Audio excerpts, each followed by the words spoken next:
कि आज के दिन हम बहुत ही इम्पोर्टेंट टॉपिक पे गुफ्तगू करने जा रहे हैं। मैं बात कर रहा हूँ ऑस्टियोपोरोसिस की, यानी हड्डियों का भुरभुरापन। दुनिया भर में आज के दिन वर्ल्ड ऑस्टियोपोरोसिस डे की हैसियत से मनाया जाता है। एक अंदाजे के मुताबिक दुनिया भर में 200 मिलियन अफराद ऑस्टियोपोरोसिस का शिकार हैं। पाकिस्तान में इसकी आदाद व शुमार 10 मिलियन तक बताई जाती है, जिसमें ख़वातीन 70% तक इस बीमारी का शिकार हैं। इसका मतलब ये हुआ कि ख़वातीन इस बीमारी से ज़्यादा कनेक्टेड रहती हैं। नाज़रीन, जैसे आप जानते हैं, किसी भी इमारत की मजबूती के लिए उसकी नशोनुमा, उसमें अच्छा मटेरियल इस्तेमाल करना चाहिए। इसी तरीके से हमारी हड्डियों के लिए भी अच्छी ग़िज़ा, एक्सरसाइज और प्रॉपर निगहदाश्त डेली बेसिस पे अपनी हड्डियों का मुआयना बहुत ज़रूरी है। मज़ीद जानने के लिए आज हमने पाकिस्तान के नामवर डॉक्टर्स को इनवाइट किया है। मैं बात कर रहा हूँ प्रोफेसर डॉक्टर मसूद उमर की। डॉक्टर का ताल्लुक़ आगा खान यूनिवर्सिटी हॉस्पिटल के ऑर्थोपेडिक डिपार्टमेंट से है, जहाँ डॉक्टर साहब 27 साल से अपनी खिदमत से अंजाम दे रहे हैं। इसके साथ साथ डॉक्टर साहब president of Pakistan orthopaedic association की हैसियत से भी अपने फ़राइज़ अंजाम दे रहे हैं।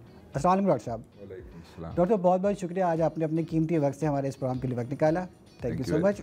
हमारे साथ डॉक्टर आयशा, जो कि बोन कंसल्टेंट प्रैक्टिस कर रही हैं आगा खान यूनिवर्सिटी हॉस्पिटल में पिछले 25 सालों से।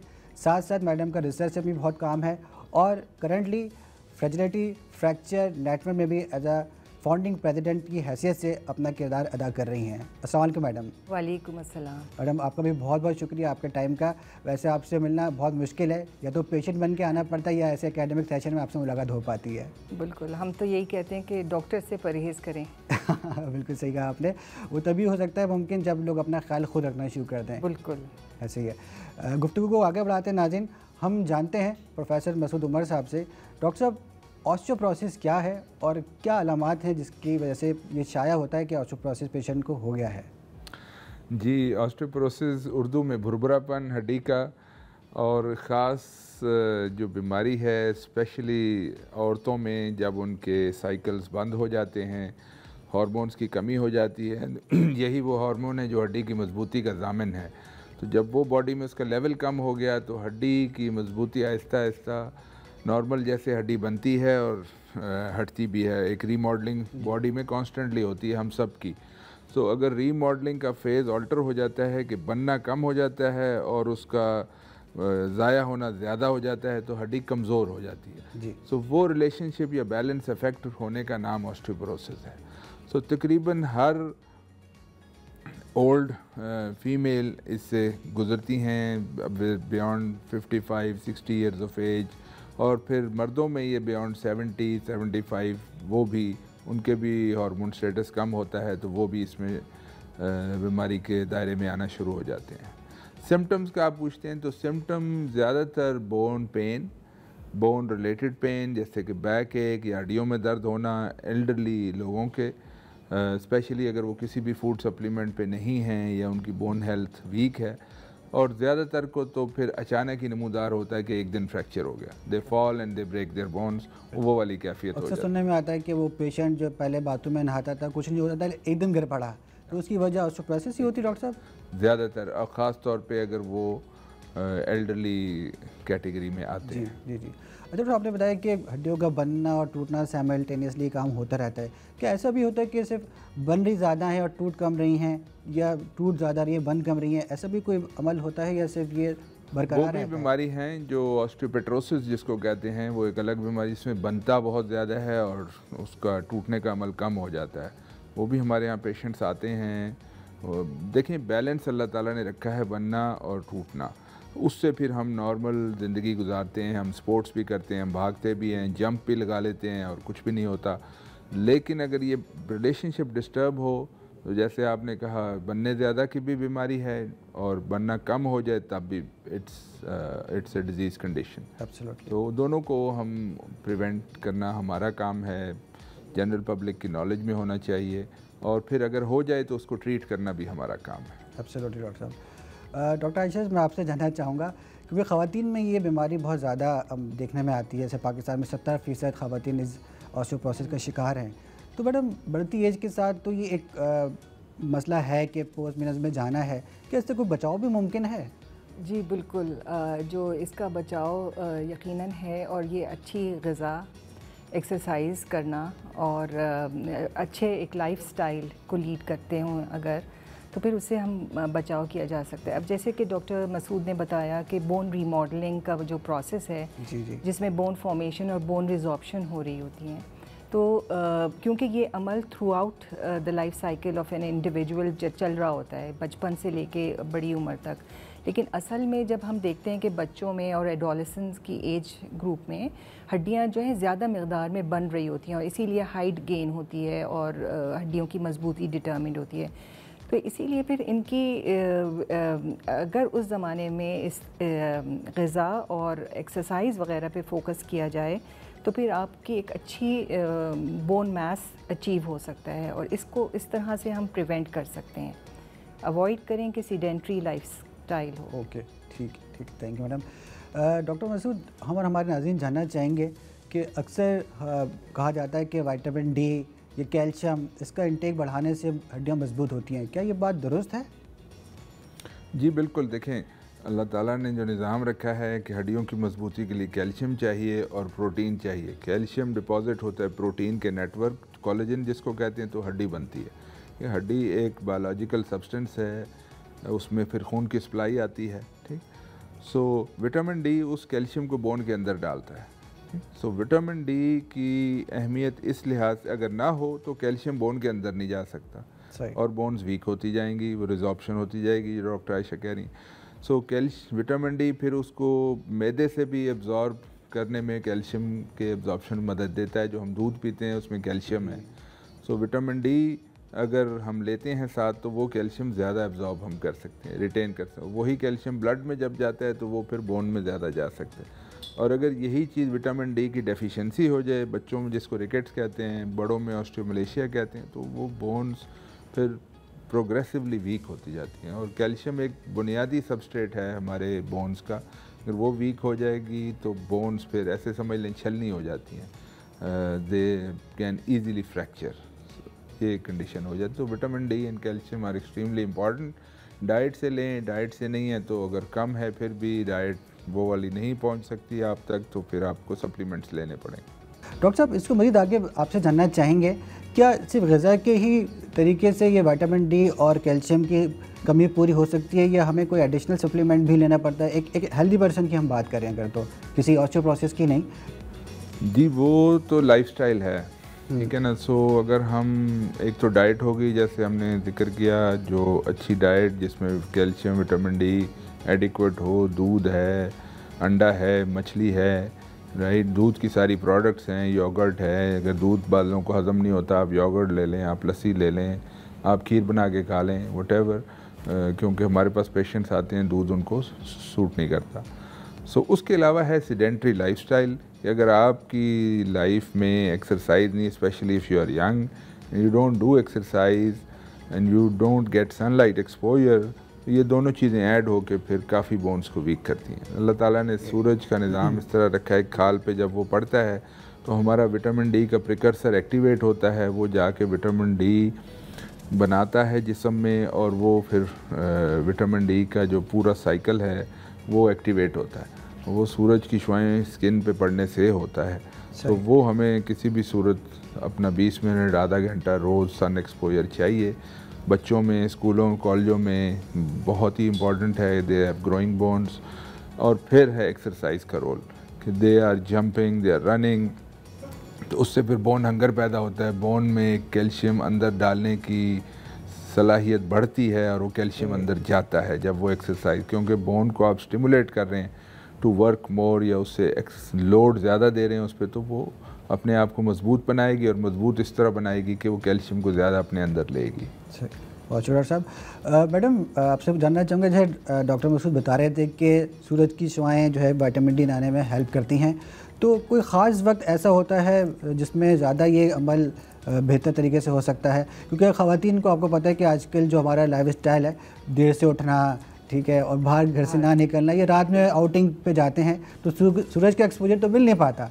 तो आप हमें नाज़रीन को बताइए कि कौन सा वक्त ऐसा है जिस पे उनको ज़्यादा फ़ायदा मिल सकता है सूरज की रोशनी से? जी, एक्चुअली वही बात है लाइफस्टाइल पे, अभी जो डॉक्टर मसूद भी बात कर रहे हैं और बार बार हम जो फोकस कर रहे हैं वो लाइफस्टाइल पे कर रहे हैं। अब जो कुदरत का जो निज़ाम है वो दिन और रात बनाई और सूरज की रोशनी बनाई, और सूरज की रोशनी में जो शुआएँ हैं वो UVB हैं जो कि होती हैं, जो कि इम्पॉर्टेंट हैं, जो विटामिन डी की कन्वर्जन को स्किन में जो मौजूद है उसका प्रिकर्सर उसको एक्टिवेट करती हैं।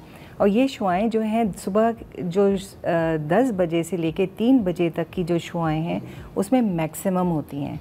ओके अच्छा मैडम, तो अब जो लोग जिन रात में जाग रहे हैं और दिन में पूरा सो रहे हैं तो वो लोग डिप्राइव्ड हो जाते हैं ये सनलाइट का एक्सपोजर से, और जैसे कि होम बाउंड हैं। तो इसीलिए फिर ये बहुत इम्पोर्टेंट है और ये मेन सोर्स है विटामिन डी का, जो सूरज की रोशनी है।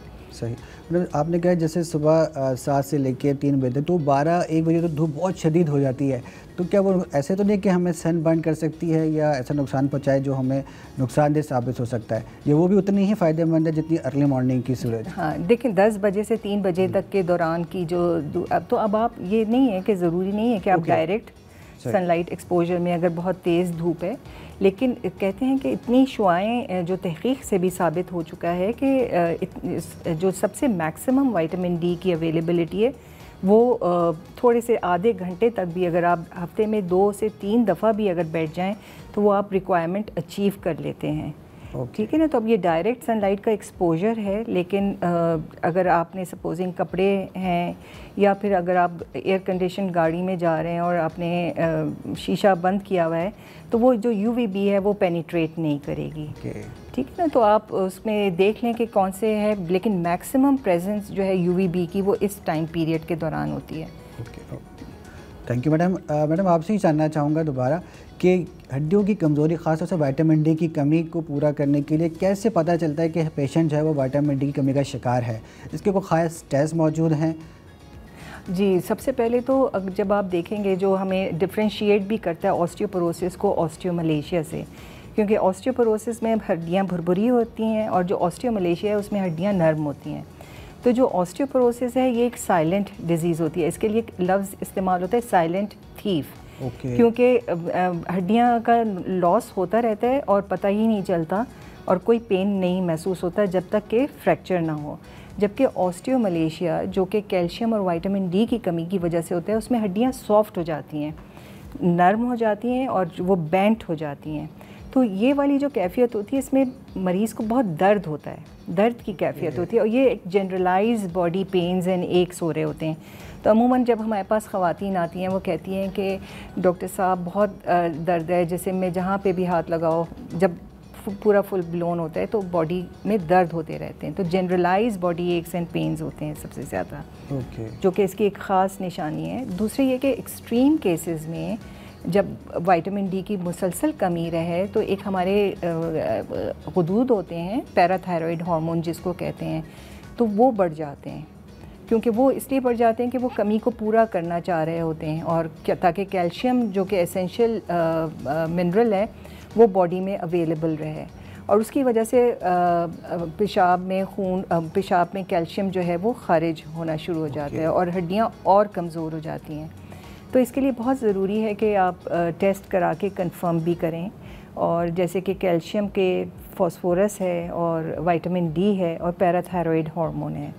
तो हमने देखा, जो हमने रिपोर्ट्स में और हमने पब्लिश भी किया कि हमारी ख़वातीन में तकरीबन 30 से 40% तक को सेकेंडरी हाइपरपैराथायरॉयडिज़म था, यानी कि उनमें इतनी विटामिन डी की कमी थी कि उनके पैराथायरॉयड हार्मोन्स रेज हो गए थे। तो इसलिए कि और अमूमन जो देखते हैं तो विटामिन डी की जब कमी नॉर्मल ग़िज़ा की वजह से हो तो आप उनको एक सप्लीमेंट भी देंगे या एक रिप्लेस कर देंगे तो वो सब चीज़ें करेक्ट हो जाती हैं। लेकिन बाज़ औक़ात जब ये सेकेंडरी हाइपरपैराथायरॉयडिज़म हो जाता है तो आपको ज़रा और ख्याल करनी पड़ती है, तो इसलिए टेस्ट कराना भी बहुत ज़रूरी है। तो मैं डॉक्टर मसूद उमर से पूछना चाहूँगा, डॉक्टर साहब डेक्सा स्कैन के बारे में आपकी क्या राय है? क्या ये एक ऐसा टेस्ट है जो कि हमें बता सकता है कि कितनी डेफिशिएंसी है, या और कोई भी टेस्ट सस्ते अवेलेबल है हमारे पास? जी, तो हमने अभी तक बात कर ली ऑस्टियोपोरोसिस की, उसका जो तशख़ीस का टेस्ट है वो है डेक्सा स्कैन। DXA लिखा जाता है, बड़ा सा मुखफ़फ़ है, डुअल एनर्जी एक्सरे एब्जॉर्प्शोमेट्री जो मेडिकल एक टर्म है। सो बेसिकली आपने एक मेज़ पे लेटना है, मरीज़ जैसे एक्सरे होता है वैसे ही एक्सरे की मशीन है, 15 से 20 मिनट में वो कर लेती है और उसका पूरा रिज़ल्ट भी फ़ौरन कंप्यूटर जनरेटेड शीट से आ जाता है। हमने उसमें टी स्कोर देखना होता है, एक पॉपुलेशन बेस्ड एवरेजेस निकाल के एक टी स्कोर एक चीज़ बनाई गई है। तो जिस भी खातून या मर्द का टी स्कोर -2.5 से नीचे होगा वो ऑस्टियोपोरोसिस है, ठीक है। सो उसको फिर हमें ट्रीट करना ज़रूरी है। तो ये हम बेस लाइन इसलिए भी करा लेते हैं कि जब हम ट्रीटमेंट कर लें 2 साल या 3 साल बाद दोबारा करते हैं, देखते हैं इम्प्रूवमेंट कितनी आई, नॉर्मल रेंज में आ गया है या नहीं, या मज़ीद ट्रीटमेंट की ज़रूरत है या नहीं। सो वो गेज करने के लिए भी ज़रूरी है और तशख़ीस के लिए भी ज़रूरी है, दोनों चीज़ों के। सही सही। डॉक्टर अच्छा, मैं आपसे जानना चाहूँगा, जो क्रॉनिक इलनेसेस होती हैं लाइक कैंसर जैसा मर्ज़ हो गया या टीबी, या और जैसे जो लाइफ लॉन्ग लोग मेडिकेशन लेते हैं, क्या उस मेडिकेशन की वजह से भी ऑस्टियोपोरोसिस होने का ख़तरा रहता है? जी बिल्कुल, ये एक बहुत इम्पॉर्टेंट कंपोनेंट है, ये ग्रुप है जिसकी वजह से ऑस्टियोपोरोसिस हो जाती है। और इसमें मैं आपको जो मोस्ट इम्पॉर्टेंट है वो है स्टीरॉयड का यूज़। अक्सर आपने सुना होगा, आपने तो कि एस्थमा में बहुत कॉमनली जो है स्टीरॉयड यूज़ हो रहे होते हैं, और इवन कैंसर के पेशेंट्स में या और दूसरे दवाओं के साथ भी। तो जो अगर प्रोलॉन्ग यूज़ होता है स्टीरॉयड का, तो वो रिस्क को ग्लूकोकॉर्टिकॉइड इंड्यूस्ड ऑस्टियोपोरोसिस, जिसको हम डॉक्टरी इस्तिलाह में कहते हैं, तो एक अलग ही वो पूरा एक कंपोनेंट है। दूसरे ये कि जैसे थायराइड है या कैंसर की एंटी कैंसर हैं, ऑटो इम्यून डिजीज़ेज़ होती हैं जिसमें आप देते हैं, तो ये वाली सारी दवाइयाँ जो हैं ऑस्टियोपोरोसिस के रिस्क को बढ़ाती हैं। और उसके बाद सबसे एक और बहुत कॉमन जो अब आजकल यूज़ होती है वो ये है कि जो हम हाजमे के लिए ले रहे होते हैं H2 रिसेप्टर ब्लॉकर्स, वो भी जो है एसोसिएटेड हैं with increase risk of osteoporosis and fragility fractures. तो बहुत एहतियात के साथ जो है वो दवाओं का इस्तेमाल करें और अपनी आगाही इतनी हो कि उसके ये रेगुलर चेकअप करवाते रहें, उसका प्रिवेंशन पे काम करते रहें। सही। डॉक्टर साहब, फ्रैक्चर क्यों होता है और इससे कैसे बचाव मुमकिन है, ख़ासतौर से जो ऑस्टियोपोरोसिस के पेशेंट शिकार हैं? क्या अमल ऐसे रखें, क्या हिफाजती इक़दामात ऐसे वो करें कि वो फ्रैक्चर से बच सकें? वो तो देखिए, ऑस्टियोपोरोसिस एक रिस्क फैक्टर है। बड़ी उम्र में नज़र भी कमज़ोर हो जाती है, बड़ी उम्र में हेयरिंग भी कमज़ोर हो जाती है, बड़ी उम्र में आपको नींद नहीं आती तो आप सेडेटिव ले रहे होते हैं, और आपके जोड़ों में भी तकलीफ़ होती है तो आप स्टिक ले रहे होते हैं। अब और फिर मर्दों में स्पेशली, कुछ ख़वातीन में भी आपको यूरिनरी प्रॉब्लम्स होते हैं, ठीक है, पेशाब की अर्जेंसी हो जाती है जी।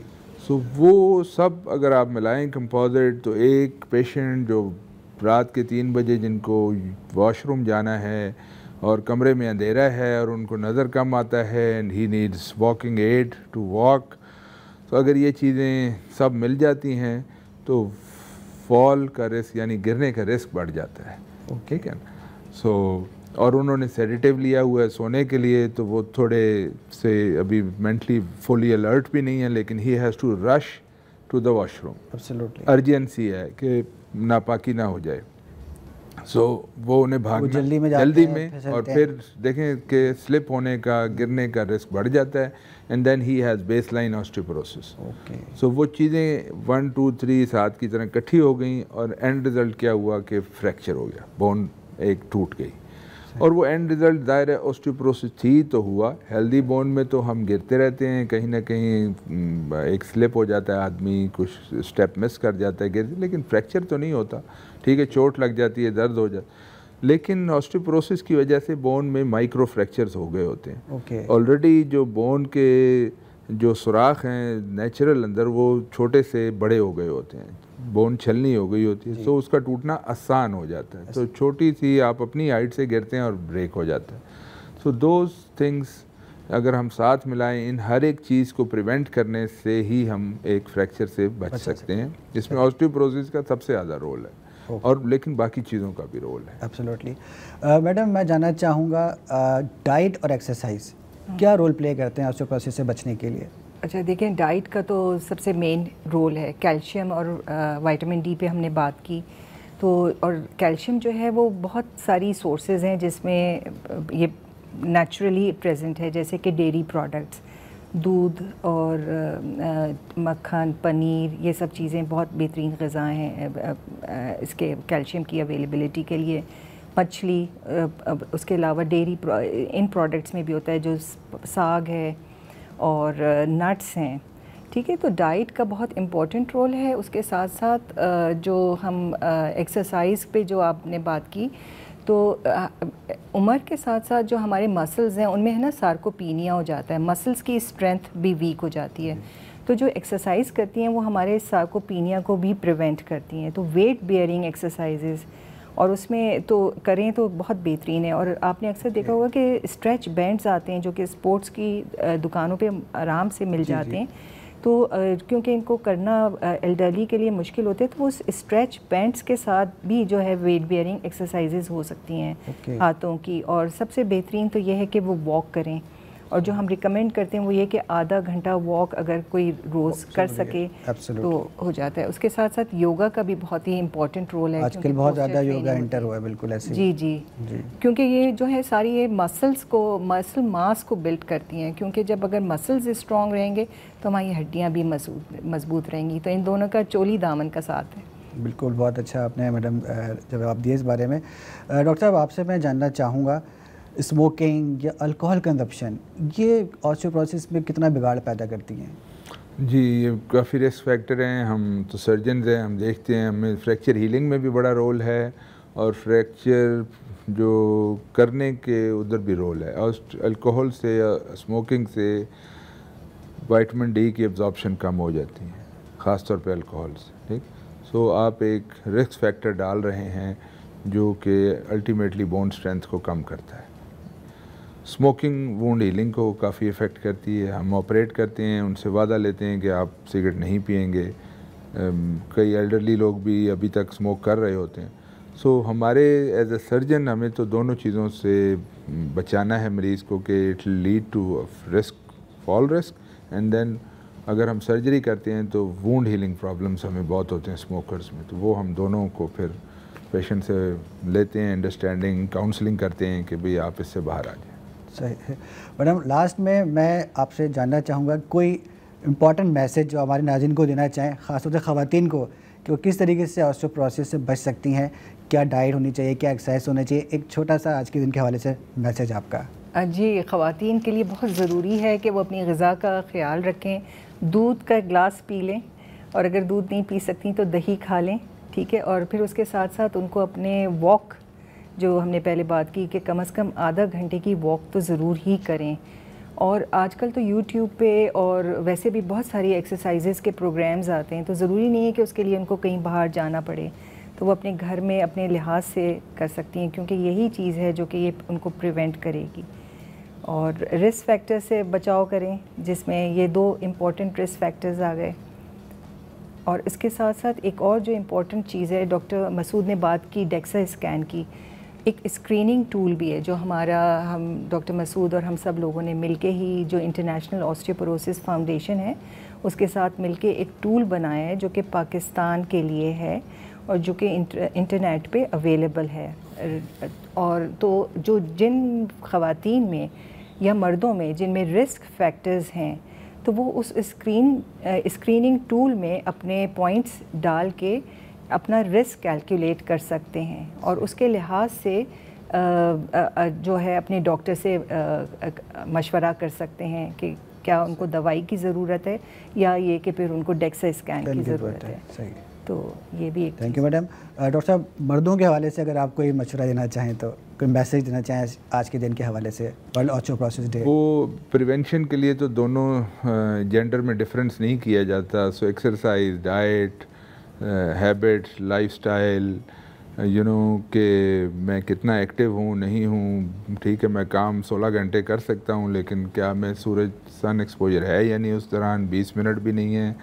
और बाज़ मैंने तो अब देखा है कई लोगों की लाइफ हिस्ट्री लें तो संडे को भी उनके पास वो टाइम नहीं होता। ऐसे बिल्कुल तो 6 दिन वो काम करते हैं, 7वें दिन भी वो घर में रेस्ट कर रहे होते हैं, तो सन एक्सपोजर नहीं। सो ये सिंपल सा एग्जांपल। फिर बच्चों को हमें फीड करना चाहिए कि वो जंक फूड से बाहर आएँ। जो जंक फूड का इतना हमारे यहाँ क्रेज़ होता जा रहा है, that's taking them away from natural food, which is natural milk, which is natural देसी घी, अंडे।